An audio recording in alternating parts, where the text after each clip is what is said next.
नमस्कार, कान्तिपुर समाचारमा स्वागत छ। सुरु गरौं अहिलेका मुख्य समाचारबाट। सर्वोच्चको फैसला अनुसार संसद बैठक बोलाउन प्रधानमन्त्री तयार, ओली भन्छन् फैसला सामान्य।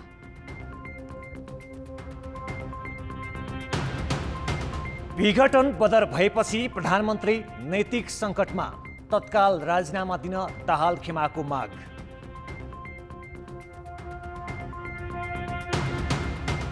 वैकल्पिक सत्ता समीकरण बनाउन दाहाल सक्रिय, काङ्ग्रेस सभापति देउवा सामु सहकारीको प्रस्ताव, जनता समाजवादीसँग पनि छलफल।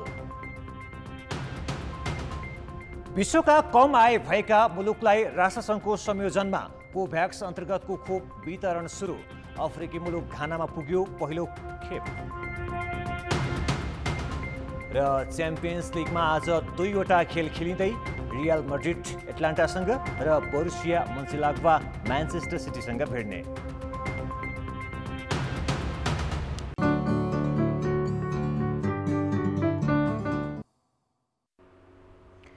नेकपाको ओली खेमाले प्रतिनिधि सभा पुनर्स्थापना गर्ने सर्वोच्च अदालतको फैसलालाई स्वीकार्दै तोकिएको समयभित्र संसद अधिवेशन आह्वान गर्ने निर्णय गरेको छ। तर प्रधानमन्त्रीले तत्काल राजीनामा नगर्ने ओली समूहको निष्कर्ष छ। प्रधानमन्त्री निवास बालुवाटारमा आज बसेको ओली समूहको स्थायी समिति बैठकले अदालतले दिएकै समयभित्र संसद बैठक आह्वान गर्ने निर्णय गरेको हो। संवैधानिक इजलासबाट गरिएको फैसलालाई हामीले कार्यान्वयन गर्ने निर्णय गरेका छौँ। त्यो स्वाभाविक रूपले सबैले गर्नु नै पर्ने हुन्छ। फैसलाहरू सधैँभरि अपेक्षित नै हुन्छन् भन्ने होइन र गरिएका फैसलाहरूले सधैँभरि वाञ्छित परिणाम नै दिन्छन् भन्ने पनि होइन। संसदको अधिवेशन निर्धारित समयमै आह्वान हुन्छ सम्मानित अदालतले दिएको समय सीमाभित्र। नेकपाकै अर्को खेमा प्रमुख प्रतिपक्षी सहितका दलले राजीनामा मागेको भए पनि प्रधानमन्त्री केपी शर्मा ओलीले तत्काल राजीनामा नदिने सङ्केत गरेका छन्। राजनीतिक निकास दिने एउटा हामी कहाँ कहिलेकाहीँ कस्तो पनि देखिएको छ भनेदेखि 2067 साल असारमा तत्कालीन प्रधानमन्त्री माधव कुमार नेपालले राजीनामा दिनुभयो। 17 चोटिसम्म संसदमा प्रधानमन्त्रीको निम्ति चुनाव भयो। अनिर्णित रहेको अवस्था पनि हामीलाई थाहा छ। मुलुकलाई त्यो ढङ्गले अन्योलमा राख्नु हुँदैन। यस पछाडिको परिदृश्य के भन्ने कुरालाई प्रश्न नपारिकन चाहिँ जिम्मेवार मान्छेले त्यतिकै जिम्मेवारीबाट पन्छिनु मिल्दैन। बैठकपछि यस खेमाले भोलि नै संसदीय दल र केन्द्रीय समितिको बैठक बोलाउने गरी तयारी गरेको छ। यस्तै विकसित परिस्थितिका विषयमा ओली पक्षले कांग्रेस, जसपा लगायतका दलहरूसँग पनि छलफल गर्ने भएको छ। पछिल्लो घटनाक्रमपछि पार्टीले आयोजना गर्न लागेका कार्यक्रममा पनि परिमार्जन गर्ने यस खेमाले जनाएको छ। प्रतिनिधि सभा विघटनको मुद्दालाई सर्वोच्चले बदर गरेको र 13 दिनभित्र संसद बोलाउन आदेश दिइसकेको अवस्थामा अब कसरी अघि बढ्ने भन्ने विषयमा दलहरू बीचको छलफल तीव्र गतिमा बढेको छ। प्रधानमन्त्री केपी शर्मा ओलीले सर्वोच्च अदालतको आदेशका कारण सरकारलाई केही फरक नपर्ने बताएका छन्। कृषि अनुसन्धान परिषदले आज आयोजना गरेको कार्यक्रममा प्रधानमन्त्री ओलीले प्रतिनिधि सभा बिउतेपछि पनि अहिलेकै सरकार रहिरहने दावी गर्दै चिन्ता गर्नुपर्ने अवस्था नरहेको जिकिर गरे। प्रतिनिधि सभा विघटनलाई सर्वोच्चले उल्ट्याउनु सामान्य कुरा भएको उनको भनाइ छ। हिजोको अदालतको फैसलाले प्रभाव त पारे होइन, यो सामान्य कुरा हो। त्यसमा केही मेरा केही भाइहरूले लड्डु पाइ गरेका लड्डु खाए खुसी भयो। जित्यौँ हामी भने के जित्ने मलाई थाहा छैन। के पाउँछन् अब हेर्नुहोस्, लड्डु खाएर मुहा मिठा गर्ने हुन्छ के पाउँछन् त्यो चाहिँ मैले हेर्नुहोस् के पाउँछ। सर्वोच्चको आदेशको खुसियालीमा नेकपाका अध्यक्ष पुष्पकमल दाहाल र माधव कुमार नेपालले लड्डु खाएको प्रसङ्गमा प्रधानमन्त्री ओलीले भाइले जित भयो भन्दै लड्डु खाएको तर के जिते थाहा नपाएको भनेर व्यङ्ग्य गरे। मलाई कुनै म भ्रमहरूबाट मुक्त मान्छु। कुनै भ्रम नभएको। त्यसर्थ हामी हाम्रो कर्तव्यमा जुट्छौँ र देश बनाउँछौँ। यो सङ्कल्प निरन्तर अगाडि बढ्छ। अहिले धेरै कुरा गरेर मान्छे फेरि तर्साउने काम गर्नु पनि ठिक छैन। अहिले यो सरकार छ, सरकार बनाउँछ, विकासको क्रम अगाडि बढिरहेका छ। डिजिटल माटो र कृषि सम्बन्धमा झण्डै 1 घण्टा भाषण गरेका प्रधानमन्त्री ओलीले कर्मचारीहरूलाई सरकार परिवर्तन नहुने भन्दै आश्वस्त पार्न खोजेका थिए। प्रतिनिधि सभा विघटन गरी मध्यावधि निर्वाचन घोषणा गर्ने कदम असंवैधानिक ठहर भएपछि प्रधानमन्त्री केपी शर्मा ओलीमाथि नैतिकताको प्रश्न पनि सँगसँगै उठेको छ। यसबीचमा भएको संवैधानिक र राजनीतिक क्षतिको जिम्मेवारी लिनुको साटो उनी तत्काल राजीनामा नदिने भन्दै अड्डी कसिरहेका छन्। संघीय संसदको हिउँदी अधिवेशन बोलाउन 13 दिन मात्र बाँकी रहँदा हठात प्रतिनिधि सभा विघटन गरेका प्रधानमन्त्री केपी शर्मा ओलीले आफ्नो कदमको औचित्य देखाउन र समर्थन जुटाउन अनेकन प्रयास गर्दै आए। पुस 5 मा प्रतिनिधि सभा विघटन पश्चात प्रधानमन्त्री ओली आफ्नो कदमको बचाउ गर्न देशव्यापी आम सभा र भाषणबाजीमा व्यस्त रहे। सुरुको चरणमा आफ्नो कदम अदालतबाट सदर हुने ठोकुवा गरेर विवादमा परेका उनले फागुन 8 गते विराटनगर पुगेर सर्वोच्चले विघटन सदर नगरे आन्दोलन नै गर्ने धम्की दिन भ्याए।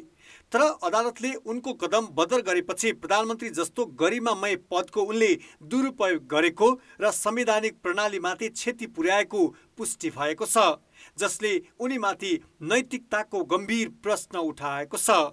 विघटन गर्ने अधिकारै छैन भनेपछि प्रधानमन्त्रीले आफूसँग नभएको अधिकार प्रयोग गरेर यो प्रतिनिधि सभाको विघटनको सिफारिस गरेको हुनाले उहाँको नैतिकतामा एकदमै ठुलो प्रश्न उठेको छ र साथसाथै सम्माननीय राष्ट्रपतिको पनि नैतिकतामा प्रश्न उठेको छ। राष्ट्रपतिले पनि संविधानमा नभएको अधिकार प्रयोग गरेर विघटन गर्नुभयो, प्रधानमन्त्रीले पनि संविधानमा नभएको अधिकार प्रयोग गरेर विघटनको सिफारिस गर्नुभएको हुनाले कार्यपालिकाको प्रमुख र स्वयं राष्ट्र प्रमुखलाई पनि संवैधानिकताको नैतिकताको प्रश्न उठेको छ। उहाँहरूले यसलाई ग्रहण गर्नुपर्छ र आफू नैतिक छु भन्ने देखाउनका लागि त्यो फैसलाको सम्मान गर्दै, त्यो फैसलाको मर्यादा गर्दै संवैधानिक नैतिकताभित्र रहने मार्ग उहाँहरूले अवलम्बन गर्नु सबभन्दा राम्रो हुन्छ।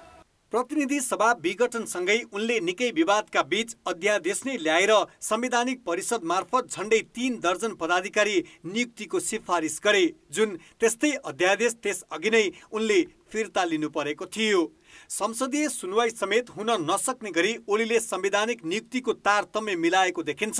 यो विषय अहिले पनि अदालतमा विचाराधीन छ। उनले स्वतन्त्र संवैधानिक निकाय निर्वाचन आयोगलाई समेत आफ्नो निर्देशन अनुसार काम नगरेको पनि सार्वजनिक टिप्पणी गरे।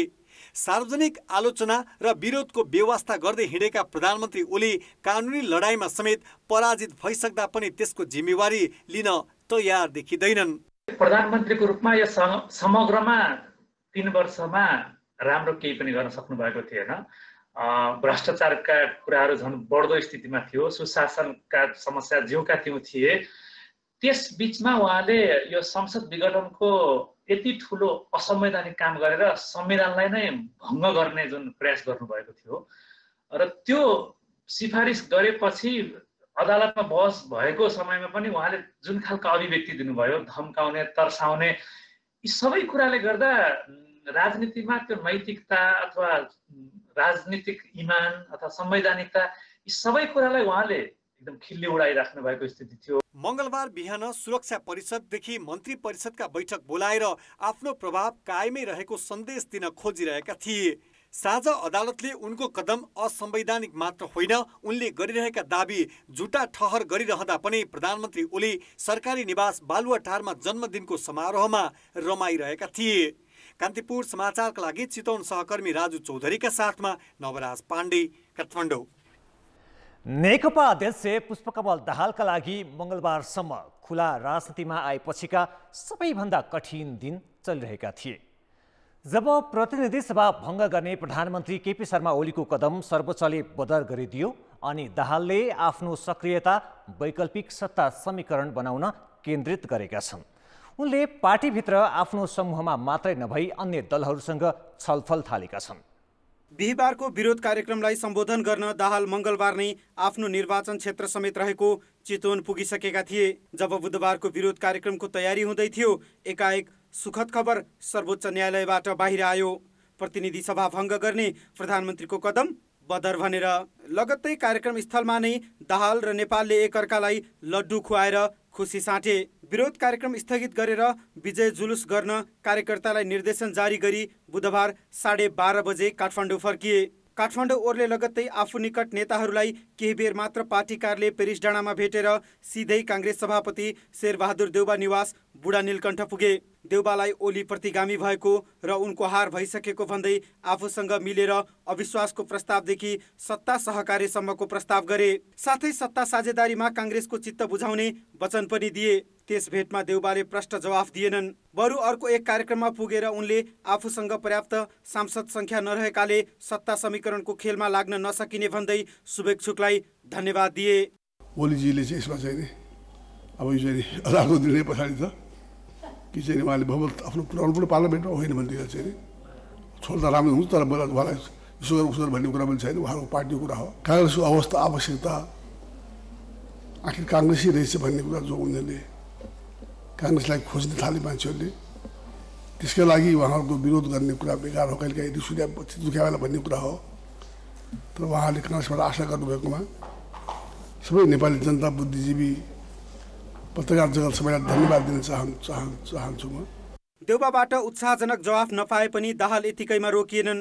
फेरि पार्टी कार्यालय फर्किए। स्थायी समिति बैठकमै नबसी गोप्य भेटघाटमै व्यस्त रहे। एकातिर स्थायी समिति बैठक चलिरहँदा दाहाल जनता समाजवादीका नेता राजेन्द्र श्रेष्ठसँग 1 घण्टा बिताए।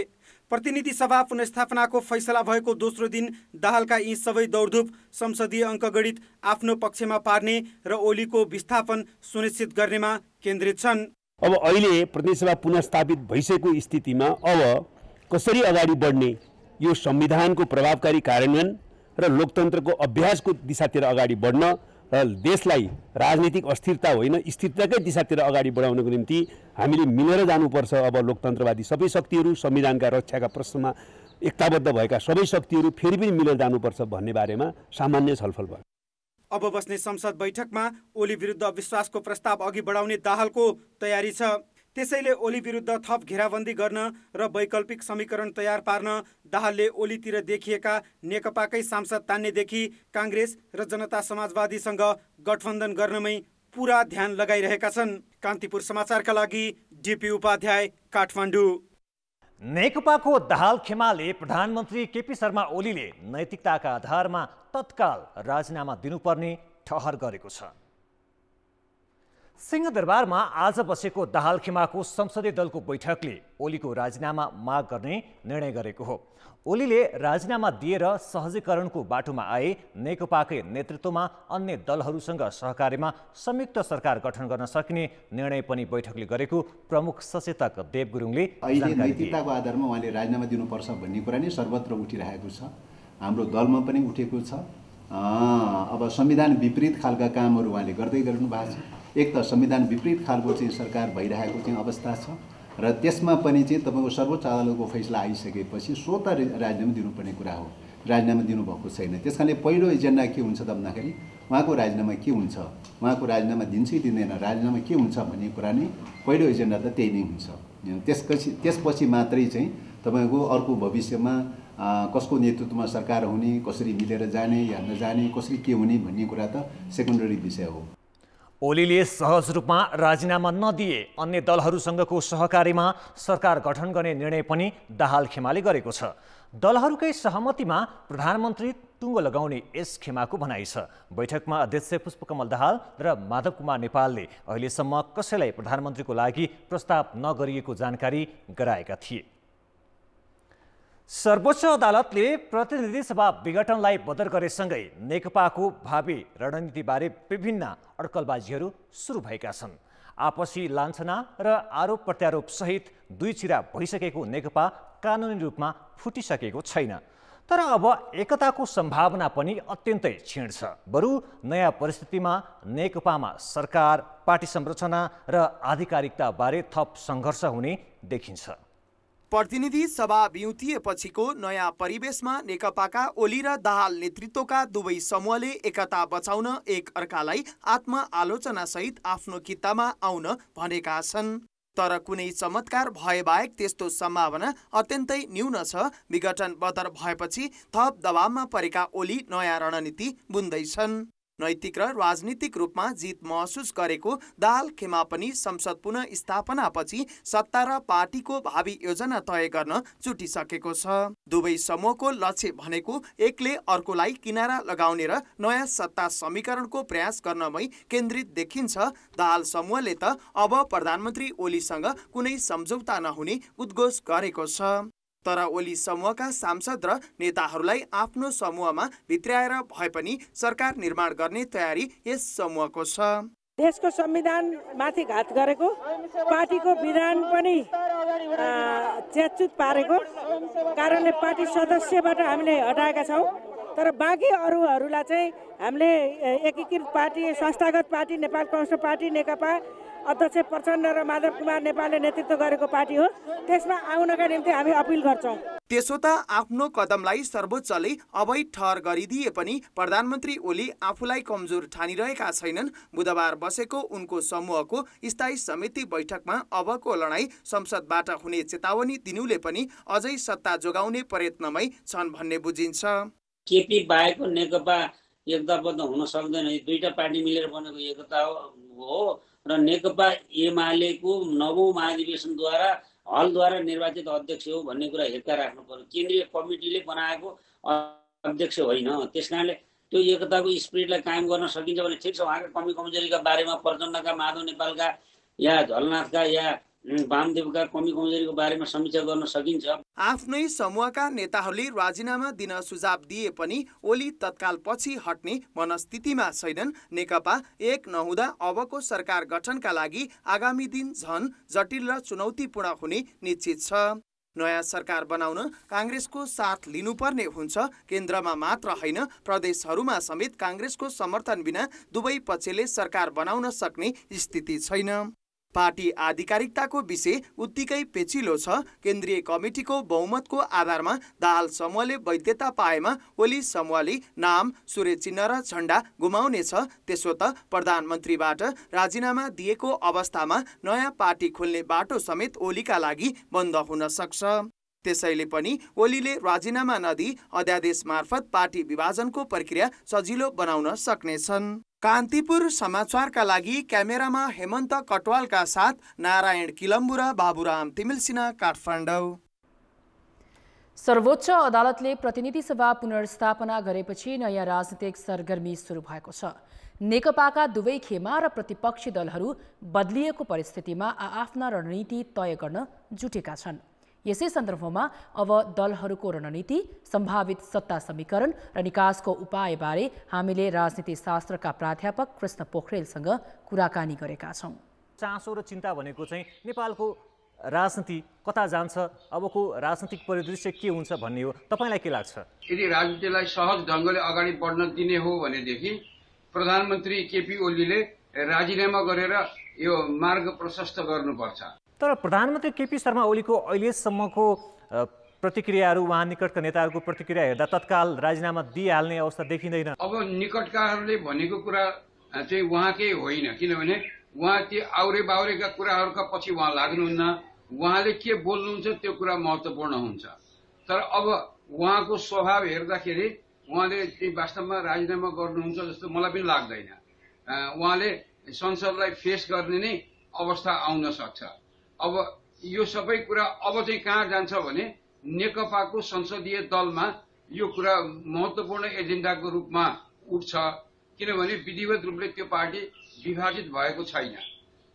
तर अब साथसाथै के छ भने अब राजनीतिक समीकरण कसरी अगाडि बढ्छ त्यसमा पनि भर पर्छ। किनभने अहिले नयाँ डेभलपमेन्ट के छ भन्दाखेरि आफ्नो चितवनको कार्यक्रमलाई मा सम्बोधन नगरिकन प्रचण्ड र माधव नेपाल काठमाडौँ आएर अब उहाँ गएर के अरे देउबाजीलाई भेट्न जानुभएको कुरा छ भनेपछि कहीँ न कहीँ अबको भावी समीकरणबाट केही न केही खिचडी पाकिरहेको जस्तो म अनुभव गर्छु। ओली संसद प्रवेश गर्नुहुन्छ, संसदमै फेस गर्नुहुन्छ भनिरहँदाखेरि उहाँको अबको रणनीति चाहिँ के हुन सक्छ? कहीँ न कहीँ यो सरल ढङ्गले अगाडि बढ्ने राजनीतिमा कुनै न कुनै किसिमको अडचन व्यवधान र त्यो अन्तिम बेलासम्म पनि आफ्नो वर्चस्व स्थापित गर्नका लागि उहाँले जायज नाजायज जे तरिकाहरू पनि अपनाउन सक्नुहुन्छ। अलि सरल भाषामा भन्नुहोस्, तपाईँले भन्न खोज्नु भएको चाहिँ अहिले प्रधानमन्त्री केपी शर्मा ओलीले राजीनामा नदिनु भनेको अर्को राजनीतिक गल्ती गर्नु हो? उहाँले कोसिस के गर्न सक्नुहुन्छ भने अब अहिले हेर्दाखेरि पार्टीभित्र उहाँको 40% देखिँदैन। संसदीय दलमा मात्रै उहाँको अलिकति सम्मानजनक अवस्था देखिन्छ। त्यस कारणले उहाँले अब जायज नाजायज भनेको अध्यादेशको बाटो पार्टी विभाजनको नयाँ अध्यादेश ल्याउन सक्ने एउटा सम्भावना छ। र जस्तो कि उहाँले भन्नुभएको छ फोहोरी खेलतिर यो राजनीति अगाडि बढ्छ भन्ने, त्यो फोहोरी खेलको उहाँ स्वयं एउटा के अरे कर्ता हुन सक्नुहुन्छ। नेकपाको एउटा ठूलो हिस्सा ओगटेर बसेको दाहाल नेपाल खेमा आज चितवनमा गर्ने भनिएको विजय सभामा समेत सम्बोधन नगरी काठमाडौँ आएर सोझै बुढाल नीलकण्ठ शेरबहादुर देउवालाई भेट्न जानुभयो। अब यो समूहको मुभ चाहिँ कसरी होला? यो समूहको रणनीति कस्तो होला? अब नेकपाभित्र संसदीय दलमा कस्तो खालको समीकरण विकसित हुन्छ? किनभनेदेखि अब जुन प्रधानमन्त्रीको के अरे संसद विघटनले आफ्नो पद नै गयो, ती सांसदहरू अब नयाँ बदलिएको परिस्थितिमा उनीहरूको वफादारी कता जान्छ? जो हिजोसम्म ओलीका पक्षमा उभिन तयार थिए ती के हुन्छन् त्यसमा पनि यो धेरै कुरा भर पर्छ। त्यसैले त्यो यदि त्यो पार्टी विभाजनको बाटोमा गयो भने विभाजनको प्रतिशत कस्तो हुन्छ, संसदीय दलमा कुन प्रकारको शक्ति माधव नेपाल प्रचण्ड पक्षको हुन्छ, त्यसले पनि उहाँहरूले नेपाली कांग्रेससँग गर्ने कुराकानी। फेरि अब मलाई चाहिँ के लाग्छ भने आवश्यक के छ भने नेपाली कांग्रेससँग मात्र होइन, कहीँ न कहीँ मधेस केन्द्रित दलहरूसँग यो जनता समाजवादी पार्टीसँग पनि कुराकानी गरेर अगाडि बढ्यो भने एउटा लार्जर बहुमत 2/3 बहुमत लिएर आएर त्यो संविधान निर्माणको बेलामा देखिएको जुन असन्तुष्टि थियो मधेसी दलहरूको त्यसलाई पनि सम्बोधन गर्ने ढङ्गले संविधान संशोधनको बाटोतिर जाने ढङ्गले अगाडि बढ्यो भने नेपाली राजनीतिले एउटा साँच्चै राम्रो निकासतिर जान सक्छ, सकारात्मक बाटोमा जान सक्छ। पोखरेलजी, तपाईँले यसो भनिरहँदाखेरि संसद पुनर्स्थापनाको पक्षमा संयुक्त रूपमा आन्दोलन गर्न समेत हिचकिचाएका शेरबहादुर देउवा दाहाल नेपाल खेमासँग फेरि समीकरण गरेर सरकार बनाउनको लागि अग्रसर होलान् भनेर चाहिँ कसरी मान्ने? त्यतिखेर पनि आन्दोलनमा उहाँ आफ्नो इच्छाले आउनु भएको होइन। नेपाली कांग्रेसभित्र यति ठूलो दबाव सृजना भयो, त्यो दबाव सृजना भएकोले उहाँ त्यो यो असंवैधानिक हो भनेर त्यसका विरुद्ध आन्दोलन गर्नका लागि उहाँ तयार हुनुभयो। त्यसैले अब नेपाली कांग्रेस पनि सग्लो रूपमा एउटै भोइस लिएर सोझै अगाडि आउने अवस्था छैन। तर पनि के छ भन्दाखेरि अब सोझै संविधानमा घात गरेको समूहसँग सहकार्य गरेर जान पनि अब देउवाजीलाई पनि त्यति सजिलो म देख्दिनँ। किनभनेदेखि त्यसले दिने सन्देश चाहिँ स्वत उहाँको राजनीतिक भविष्यका लागि पनि त्यति राम्रो देखिँदैन। त्यसैले उहाँले अब चाहिँ ओलीलाई काखी च्यापेर हिँड्ने अवस्थाको चाहिँ एकदमै न्यून सम्भावना म देख्छु। ब्रेकपछि समाचारमा पुनः स्वागत छ। पशुपतिनाथ मन्दिरको मुख्य शिवलिङ्गमा सुनको जलहरी राखिएको छ। राष्ट्रपति विद्यादेवी भण्डारीले आज मन्दिरमा क्षमा पूजा गरेपछि सुनको जलहरी राखिएको हो। यसअघि चाँदीको जलहरी रहेकोमा पशुपति क्षेत्र विकास कोषले 80 करोड खर्च गरेर 108 किलो सुनको जलहरी राखेको हो। चाँदीको जलहरीलाई सुनले प्रतिस्थापन गर्ने कार्य मौलिकता विपरीत भएको भन्दै सम्पदा संरक्षणकर्ताहरूले भने विरोध जनाएका थिए। आफ्नै अस्पताल नभएका नर्सिङ कलेजले नयाँ शैक्षिक सत्रबाट नयाँ विद्यार्थी भर्ना लिन नपाउने भएका छन्। आफ्नै 100 शैय्याको अस्पताल हुनुपर्ने बाध्यकारी व्यवस्थाका कारण आधा दर्जन कलेज बिक्री भएका छन् भने धेरै नर्सिङ कलेज बन्द हुने अवस्थामा पुगेका छन्। प्राविधिक शिक्षा तथा व्यावसायिक तालिम परिषद सिटिबिटी अन्तर्गत प्रमाणपत्र तहमा नर्सिङ शिक्षा पढाउने 113वटा कलेज छन्। ती मध्ये आफ्नै अस्पताल हुने नर्सिङ कलेज 1.5 दर्जन मात्र छन्। चिकित्सा शिक्षा ऐन अनुसार भने नर्सिङ कक्षा सञ्चालन गर्ने कलेजको 100 शैय्याको आफ्नै अस्पताल हुनुपर्छ। 2 वर्ष अघि ऐन बनाउँदा आफ्नै अस्पताल नहुने कलेजलाई 2077 साल फाल्गुन 9 गतेसम्मको समय दिइएको थियो। यो अवधिमा एउटै कलेजले अस्पताल बनाएनन्। निजीको त कुरै छोडौँ, सिटीभिटीका आङ्गिक क्याम्पसले पनि अस्पताल व्यवस्था गर्न सकेनन्। निजी संस्था सम्बन्धन स्वीकृति लिएर सञ्चालन भइरहेको अवस्था छ र उनीहरू सबैको हस्पिटल हेर्ने भने 16-17वटा भन्दा बढीको 100 बेडको आफ्नै हस्पिटल पाइएको अवस्था देखिँदैन। कानुन संशोधन भएन भने अब आउने शैक्षिक सत्रमा नर्सिङ कार्यक्रम सञ्चालन हुने अवस्था देखिँदैन। कानुन अनुसार अस्पताल व्यवस्थापन गर्न नसक्ने कलेजले अब नयाँ भर्ना लिन पाउने छैनन्। आफ्नै अस्पताल व्यवस्थापन गर्न नसक्ने भएपछि आधा दर्जन कलेज बिक्री भएका छन्। ती कलेज अस्पतालले किनेका हुन्। बिक्री नभएका कलेज भने बन्द हुने अवस्थामा पुगेका छन्। ती कलेज बन्द भए नर्सिङ शिक्षाको माग धान्न मुस्किल हुने देखिन्छ। कानुन त अब कलेजको आफ्नो अस्पताल नभएपछि बन्द हुने भएपछि उनीहरू अलिकति अलमल्ल अवस्थामा थिए। हामीले पनि आजभन्दा 8 वर्ष अगाडिदेखि कलेजको लागि प्रोसेस गरिराखेका थियौँ। अहिलेसम्म हामीले लिन सकेका थिएनौँ। त्यही कारणले हामीले अहिले श्रद्धासँग हामीले सम्झौता गरेर अगाडि बढिरहेका छौँ। एकातिर विश्वविद्यालय र स्वास्थ्य विज्ञान प्रतिष्ठानले प्रमाणपत्र तहमा नर्सिङ शिक्षा अध्यापन गर्न नपाउने र अर्कातिर सिटीभिटी मातहतका कलेजले आफ्नै अस्पताल व्यवस्थापन गर्न नसकेको असर पठन पाठनमा पर्ने देखिएपछि चिकित्सा शिक्षा आयोगले कार्यदल गठन गरेको छ। यो चाहिँ के हो भने ऐन नियम संशोधन सम्बन्धी जहाँ जहाँ जटिलताहरू छन् त्यसलाई चाहिँ संशोधन गर्नको लागि कहाँ कहाँ संशोधन गर्नुपर्छ त्यसको सुझाव पेश गर्न भनेर एउटा कार्यदल गठन भएको थियो र त्यसले सुझाव पेश गरेर ऐनमा पनि संशोधन गर्नुपर्ने विषय र नियमले पनि संशोधन गर्नुपर्ने विषयहरूमा उसले चाहिँ विषयवस्तु उठान गरेको छ र सिफारिस पनि गरेको छ। चिकित्सा शिक्षा ऐनमा संशोधन बिना आफ्नै अस्पताल नहुने कलेजले भर्ना लिन पाउँदैनन्। यो अवस्थामा सरकारले कस्तो कदम चाल्छ भन्नेमा कलेज सञ्चालक मात्र होइन, विद्यार्थी, अभिभावक, शिक्षक लगायतको चासो छ। कान्तिपुर समाचारका लागि क्यामेरामा विकास जोशीका साथ नारायण किलम्बु, काठमाडौँ।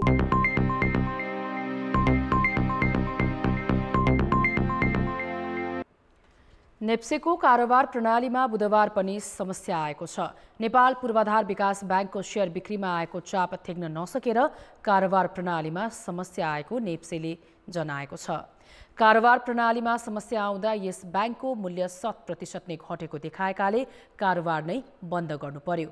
एकै कम्पनीको मूल्य 100% घटेपछि नेप्से परिसूचक पनि 81 अङ्कसम्म घटेको देखिएको थियो। बजार घटेको देखिएपछि कैयन लगानीकर्ता अत्तालिएर बेच्न हतारिएका थिए। सफ्टवेयरको गडबडी थाहा पाएपछि भने बिक्री चाप घटेको थियो।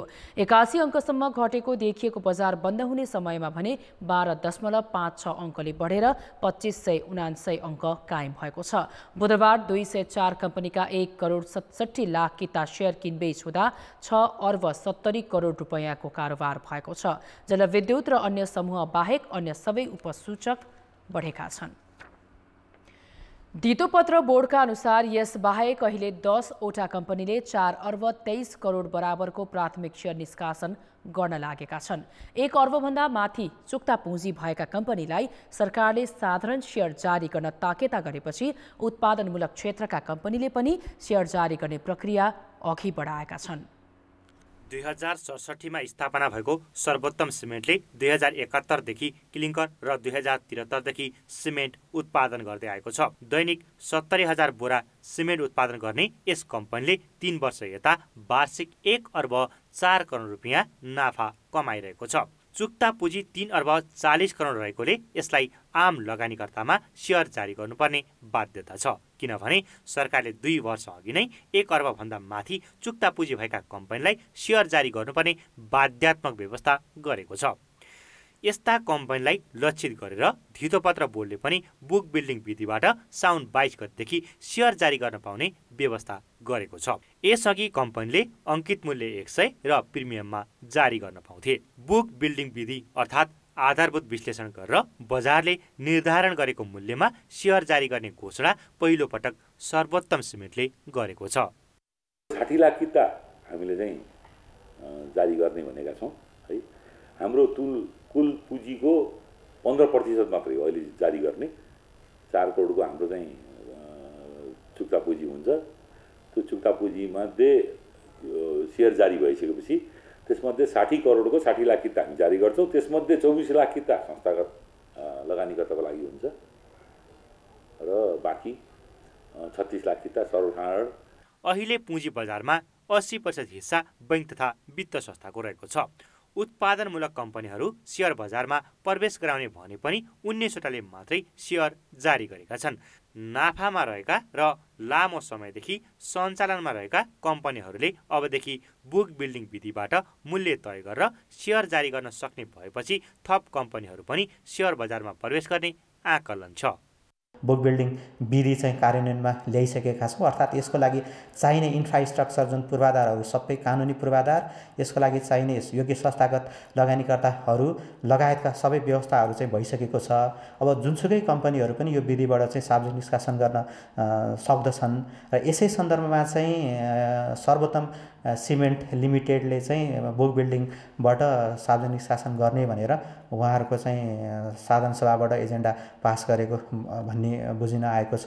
धितोपत्र बोर्डका अनुसार यसबाहेक अहिले 10वटा कम्पनीले 4 अर्ब 23 करोड बराबरको प्राथमिक सेयर निष्कासन गर्न लागेका छन्, जसमध्ये 3वटा कम्पनी प्रारम्भिक अध्ययनको चरणमा छन् र 7वटाको प्रारम्भिक अध्ययन सकिसकेको छ। कान्तिपुर समाचारका लागि क्यामेरामा हेमन्त कटुवालका साथ सुदिल पोखरेल, काठमाडौँ।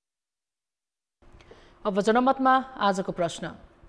जनमत शेयर कारोबार हुने नेपाल स्टक एक्सचेन्जको अनलाइन प्रणालीमा किन बारम्बार गडबडी भएको होला?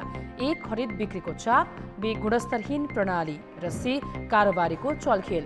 जनमतको अन्तिम परिणाम भोलि बेलुकी 8 बजेको कान्तिपुर समाचारमा प्रसारण गर्नेछौँ। कृपया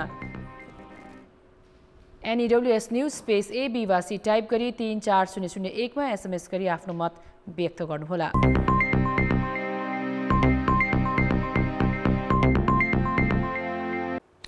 नमस्कार, कान्तिपुर खेलकुद समाचारमा स्वागत छ। नेपाल क्रिकेट सङ्घको आयोजनामा हुने काठमाडौँ मेयर कप क्रिकेट प्रतियोगिता फागुन 22 गतेदेखि 29 गतेसम्म हुने भएको छ। काठमाडौँ महानगरपालिकाको सहयोगमा हुने प्रतियोगितामा माघमा भएको प्रधानमन्त्री कप 1 दिवसीय क्रिकेट प्रतियोगिताको सेमी फाइनलमा पुगेका 4 टिम र थप 1 गरी 5 टिमको सहभागिता हुनेछ। Tribhuvan army, APF Nepal police र बागमती प्रदेशसँगै काठमाडौँ महानगरपालिकाको टिमले सहभागिता जनाउनेछन्। महानगरपालिकाको टिममा प्रदेश 1 गण्डकी, लुम्बिनी, कर्णाली र सुदूरपश्चिम प्रदेशबाट खेलाडी छनौट गरेर एक टिम बनाइनेछ। कीर्तिपुर र मुलपानी मैदानमा हुने प्रतियोगिताका लागि काठमाडौँ महानगरपालिकाले 50 लाख रुपियाँ उपलब्ध गराएको छ भने बाँकी खर्च क्यानले व्यवस्थापन गर्नेछ। प्रतियोगिता 50 ओभरको हुनेछ। कान्तिपुर खेलकुद समाचार अहिले यति नै। अब मौसम सम्बन्धी जानकारी।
कान्तिपुर समाचार अहिलेलाई सकियो। नमस्ते।